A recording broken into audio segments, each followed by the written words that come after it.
How you doing there? Welcome back to Babylon Talmud. Today we're studying Daf Tzadi Tes, Daf 99 of Masechta BavaBasra. Friends, yo friends, 99. That's like almost 100. Wait, what time is it? 6:08. Okay. 99 is like almost 100. That's almost awesome. We're gonna. Chavit, today's also it's a gewaltige daf. Gewaltige daf. Okay, we're gonna start on daf Tzadi Chesed Beis 1, 2, 3, 4 lines from the bottom. Reb Chanina nafel k'kir Yosef. Reb Chanina went on a spatzir. Ramulei, and when he was out spatziring, they asked him, they say, well, we have two psukim we want to ask you about. Ksiv, on the one end, the pasuk says, that the temple that Shlomo Melech built for the Rebbeinu Shalom, Shishim Amo Orko ve'esim Rochbo ve'shloshim Amo Kamoso, was 60 amas long. Now, of those 60 amas of length, 40 amas was the, Kodesh, and 20, so 40 was the Kodesh, and 20 was the Kodesh HaKadoshim. Okay? So Shishim Amma Orko, 60 amas long, Ve'esim Rachbo, 20 amas wide, V'shloshim Amma Komoso, and 30 amas tall. Uchsiv, and another pasuk says, V'lifnei advir, Esrim Amma Orich, Ve'esrim Amma Rochov, Ve'esrim Amma Komoso. That it says that the Kodesh HaKadoshim was 20 amas long. Okay, so as we said, right? We said that the Heichel was 60 amas long and 20 amas wide. Now the 60 amas of length was 40 amas for the Kodesh, 20 amas for the Kodesh HaKadoshim. So the Kodesh HaKadoshim Batsim was 20 amas long, 20 amas wide, was square. Now we said that the Heichel was 60 amas long, 20 amas wide, 30 amas tall. Yet the Kodesh HaKadoshim, it says, was 20 amas long, 20 amas wide, 20 amas tall. But if the Heichel was all one building, and we're saying that the Heichel was 30 amas tall, so then how could the Kodesh HaKadoshim only be 20 amas tall? It should Oichit be 30 amas tall. You hear the kasha? So, Omerlu, so Chanina says to the people, Kika Choshev misvas kruvim ulemayla. Well, when the pasuk says that the Kodesh HaKadoshim was 20 amas tall, it means 20 amas tall from the wings of the kruvim. How do you say kruvim in English? It's like cherubites or something. A cherubite, a cherub, a cherub, a cherub, a cherub. It's probably cherub. I don't know. The kruvim. Ulamaila. I was searching on Google for like kruvim Beit HaMikdash or something because I wanted to see what they look like, and they were showing me pictures of like cabbage and cauliflower. All right. So I messaged my friend Josh Weinberg. And I says, Josh, can you show me a picture of the kruvim in the first Beis HaMikdash? So he sent me a photo. Gewaldig. Okay, sorry, I was rubbing my eyes. Sorry, Mom, you don't get a shout out when I rub my eyes. So kikachoshev misvas kruvim ulamayla. So when the pasuk says that the Kodesh HaKadoshim is 20 amas tall, it's from the kruvim and above. So meaning the kruvim in the first base. So of course the Aron, as described in Parshas Trumah. So there was the Aron, there was the ark, and on top of the Aron were the kruvim. The kruvim were on top of the Aron. However, in the Beis Hamikdash, the kruvim stood on the floor, and the Aron was in between the kruvim.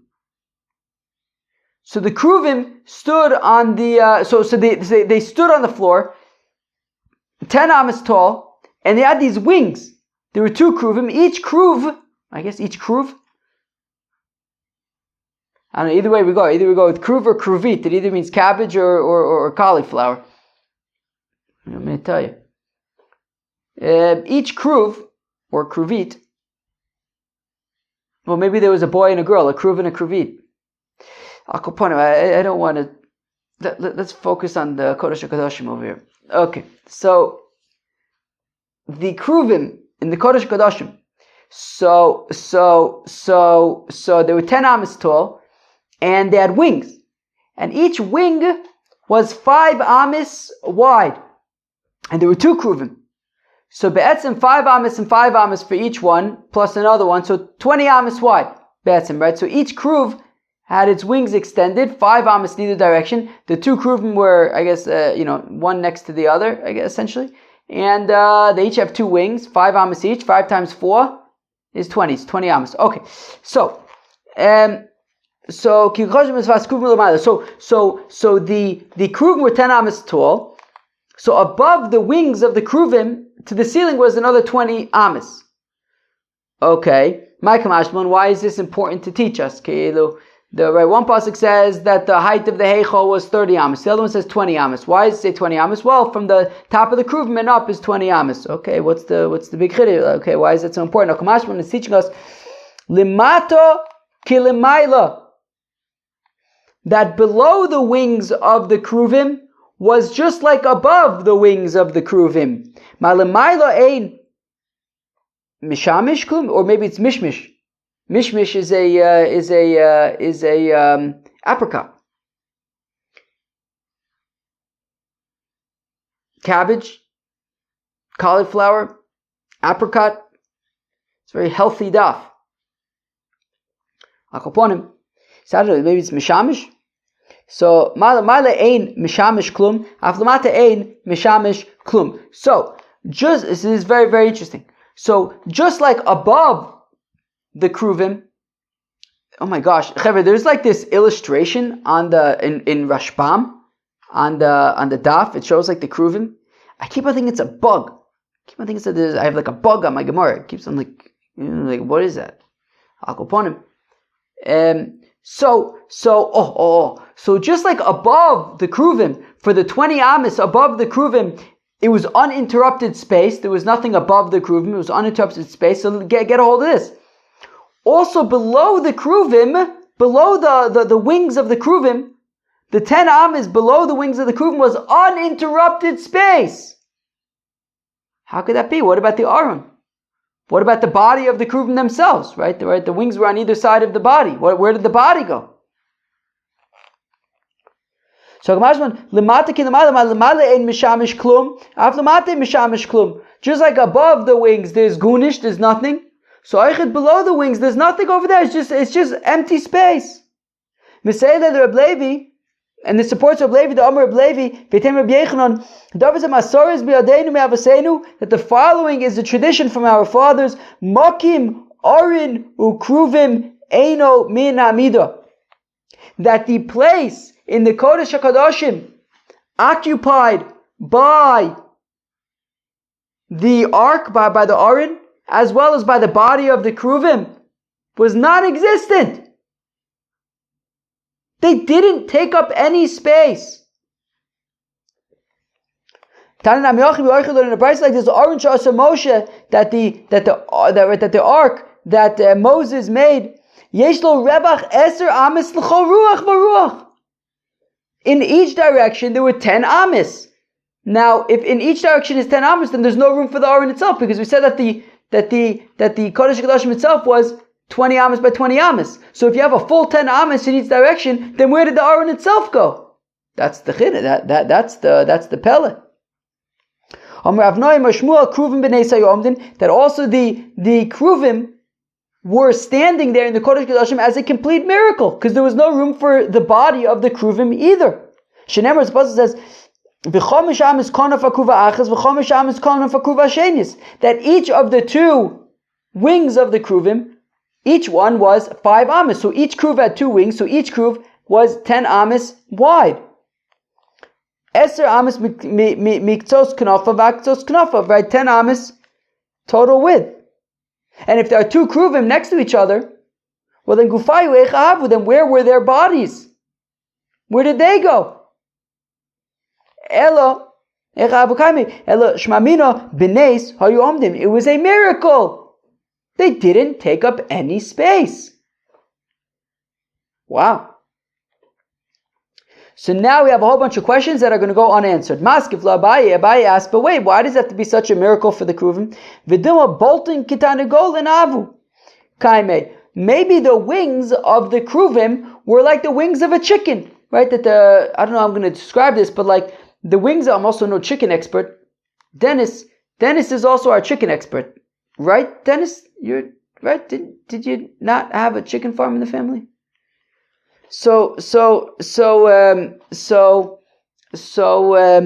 Anyways, so I guess chickens, their like wings go like right above their bodies, right? So therefore, like their bodies itself technically doesn't need to like be part of the cheshbon because the wings just go straight across.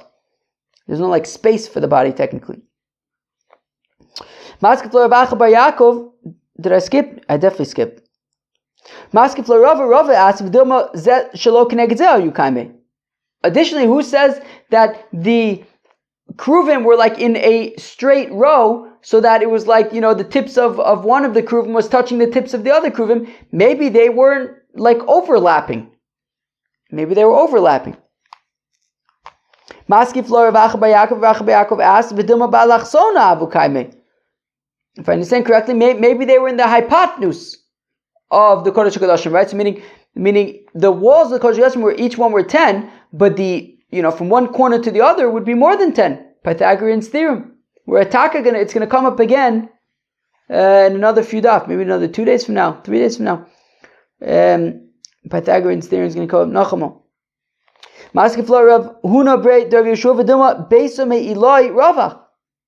Additionally, I think we learned yesterday that the walls, as they go up, they thin out. So maybe at the bottom there was basically 20 amas of space, but higher up there was more than that. Maskefla Rab Pope asks a kasha. Vidilma mekav avukaife yodayu. Maybe the wings of the Kruvim were like angled, arched, so they took up less space. Maybe they were cross-armed. Maybe they crossed their arms. Again, maybe it took up less space. Okay, now that we've asked all those questions, weiter. Chaver, you ready for this? How did the Kruvim stand? In what direction were the Kruvim facing? Can anybody answer this for me? Many of the Chaver probably knew this already. From the time that they were a kid. Now they're going to learn it inside. Have we seen this before? I don't know. I don't know that we have. Rabbi Yochanan, Rabbi Elazar, Chad Omar, Pneim Ish al Achiv, one of them says that they were facing each other. Chad Omar, Pneim Levayis, the other one says that their backs were towards each other, they were facing the walls. Now, according to the opinion who says that they were facing each other, but the pasuk says that they were facing the walls, they were facing the building. Lo kasha, it's no problem. Kan bizman chi Yisrael osin ritzono shel makim. Well, when the Yidden are doing the will of the Rebbeinu Shel Olam, so then the Kruvim face one another.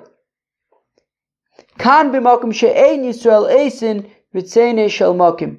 But if Rachmana litzlan, the Yidden are not doing the will of the Rebbeinu Shel Olam, so then they face the wall with their backs towards each other. Rachmana litzlan. But the Yidden Baruch Hashem, at this day and age, we have a lot of achdus. Bigadol, we have a lot of achdus. We're proud to be Yidden. And therefore, we go weiter. And according to the opinion who says that they were facing the walls, what about the fact that it says they were facing each other, that they were like kind of facing each other? It's like, right, let's go weiter. Titanis will learn the Brisa. Unkel Tzager. Omar says, Unkel Tzager, Kruvim, Maiset Saitsuim Hein. They were like children, Umitsudadim Pneim Kitamid, Haniftad Merabah, like a student who's leaving his Rebbe, he's kind of, walking away, so facing, facing away from his Rebbe, but also kind of turning back at the same time towards his Rebbe, kind of somewhere in between, right? So therefore you could say that they were kind of like, not, kind of in the middle. Right, not facing, but also not facing. Says the Mishnah, Misha yeshlo bor lifnim mi beso shel chavero.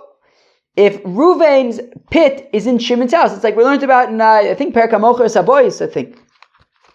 I think that's where we're talking about it. That be'etzem, if Shimon sells Ruvain a pit, we talked about a cistern too. I had made a mistake. I thought it was in the field, but in the house.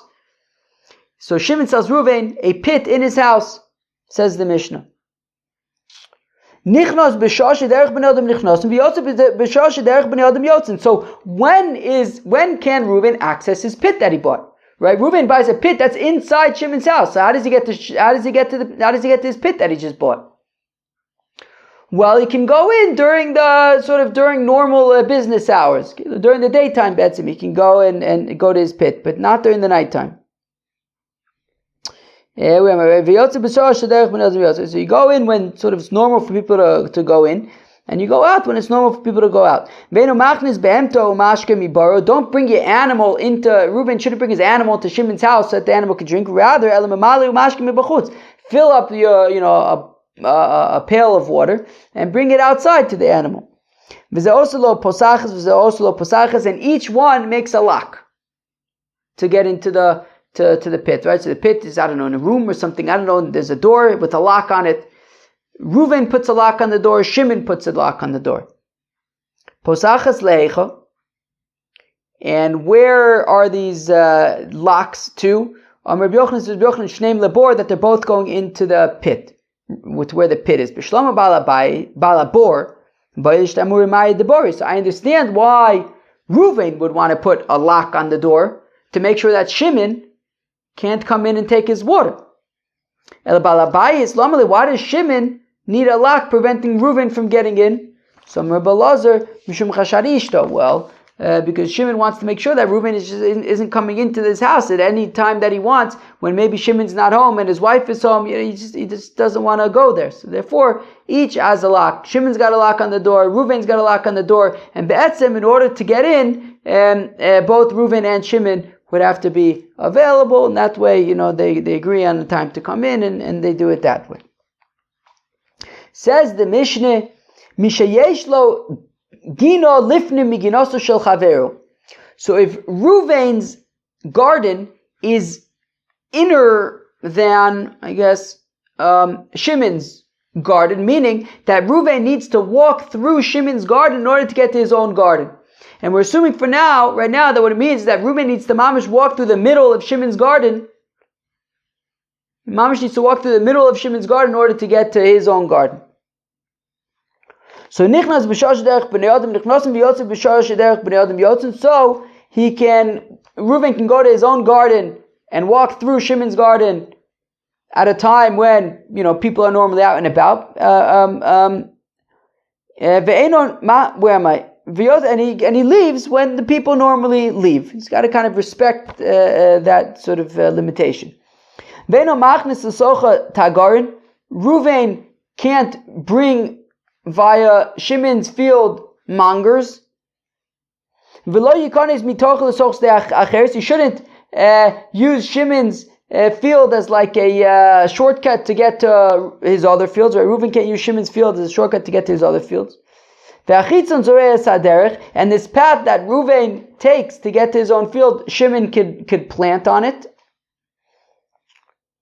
Okay, so that's what happens when Reuven mamish walks through Shimon's field, right in the middle of the field, to get to his own field. There are limitations on when he can go and how he can go. But nosnu lo derech min atzad midas shneyen. But if it's not that Reuven walked straight through Shimon's field, but rather they worked out together, they agreed upon that, right? You see the achdus in the Yidden, that they agree upon that on the side of Shimon's field, Reuven will be able to walk over there to get to his own field. So then, nichnos b'shah shu rotze b'yotze b'shah shu rotze. So in that arrangement, Reuven can walk through that side path whenever he wants and leave whenever he wants. And he can bring in mongers to his field if he wants to buy produce. But still, he shouldn't use that path to get to other fields that he owns. And in that arrangement, neither one can plant on that path that they agreed upon on the side of the field. Says the Gemara, Rav Yehuda Amar Shmuel, says Rav Yehuda Amar Shmuel, Ama beis hashlochin ani mocher loch. So if Shimon says to Reuven, I'm selling you a canal to water your field. Right? So Reuven's got a field that relies on irrigation, not on rainwater alone. It requires irrigation. So Reuven needs to find a way to irrigate his field. So he works out with Shimon so Reuven purchases from Shimon Betzim a canal that will run through Shimon's field to go to Reuven's field for irrigation purposes. So Shimon sells Reuven this canal. So nosein lo beis amas l'sochav ama mikan ba'ama mikan la'agape. So the sale is the canal is 2 amas wide, and it comes with a bank on either side of the canal, an amma on either side as an embankment, and that is what Reuven purchases. Total of 4 amas. Amma beis hakilon ani mocher loch. Now, if what Reuven has is not a field but a pond, and he wants a canal to feed his pond, so then nosin lo amma achas l'soch v'chatzi amma mikan v'chatzi amma mikan. So in that case, the canal is 1 amma wide and a half amma for the embankments on either side, a total of 2 ammas. The agape for the embankments. I think embankments hopefully makes sense there. Now, who can plant on the embankments, right? It's Shimon's field. Reuven's making a deal with Shimon for a canal to go through Shimon's field to his own field or pond. So who has the right to plant on the banks of the canal? Rav Yehuda Amar Shmuel. So where am I? Mizorim. Rav Yehuda Amar Shmuel says Rav Yehuda name Shmuel Balasode Zorim. Rav Nachman Amar Shmuel Balasode Notam. So Rav Yehuda says the name of Shmuel that Shimon, who owns the field, can plant seeds there, whereas Rav Nachman says the name of Shmuel that Shimon can plant trees there. I guess seeds are like crops and trees are like trees, like an apple tree or something. So the difference between sort of crops and trees are that crops, their roots are shallower but wider, whereas the trees, their roots are deeper but don't go out as wide. Manda Omer Zoram Kol Shekain Notam. So according to Rav Yehuda Amar Shmuel, who says that you can plant crops which grow out, wider and can negatively impact the canal potentially. So if Rav Yehuda allows that, then certainly Kol Shekain Notam, certainly he'd be able to plant trees which grow deeper and won't negatively impact the canal. Manda Amar Notam, and according to Rav Nachman Amar Shmuel, says that you can plant trees. That's because trees go deep. But you can't plant crops because those grow out and will negatively affect the canal and can cause it to collapse. Says Rav Yehuda Amar Shmuel, Amas Amayim Shekolu Agape, that if you have a channel of water that the banks cave in, collapsed, Misakna Me'osa Sode, so Reuven can repair the canal from Shimon's field. Biadua Shelo Kolu Agape Elabosa Sode, because the embankment of the canal collapsed into Shimon's field. Maskeflar Papa says, he asked, V'leimale Mayoch Ashpule La'arich. Let Shimon claim that, wait, the water washed away the embankment. It didn't collapse into my field. The water washed it away. Leave my field alone. Amanas Ken Kiba Olav Balasode. That rather says, Papa, the reason why Reuven can fix the embankment from Shimon's field is because that's kind of part of the deal, right? Reuven's buying a canal, and if the embankment collapses, they'll also be able to repair the canal from Shimon's area. That's just kind of part of the deal. That was Daf Tzadik Tes of Masechta BavaBasra. We learned some very interesting stuff today. We learned about the Kodesh HaKadoshim, the height of the Kodesh HaKadoshim, the Kruvim, the Aron, the Kruvim facing each other when the Yidden are doing the Ratzon, the Ratzon Shamakum, and when they're not, when they're not doing the Ratzon Shamakum. Very, very interesting stuff. And then we're talking about like accessing pits and fields and stuff. That was pretty awesome. Peace out.